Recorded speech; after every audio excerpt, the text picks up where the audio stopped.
we have decided to inflict her with only one sentence, that is sentence of death. एक पंतप्रधान, असंख्य गुन्हे आणि शेवटी फाशी.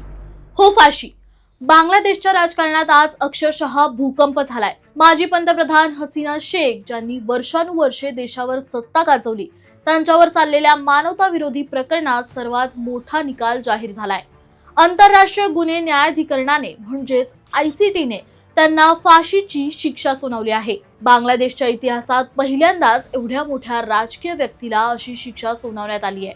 हसीना शेख यांच्यावर 1-2 नाही तर 5 वेगवेगळ्या प्रकरणात मानवताविरोधी, हिंसा, मृत्यू आणि अधिकाराचा गैरवापर यांचे आरोप आहेत. ICTच्या एका विशेष समितीनं एकमतानं हा निर्णय दिला असून कोर्टानं तब्बल 453 पानांचा निकाल दिलाय. 2024 मध्ये बांगलादेशमध्ये झालेल्या हिंसाचारासाठी त्यांना दोषी ठरवण्यात आलंय. त्यांच्यावरील आरोप अत्यंत गंभीर आहेत.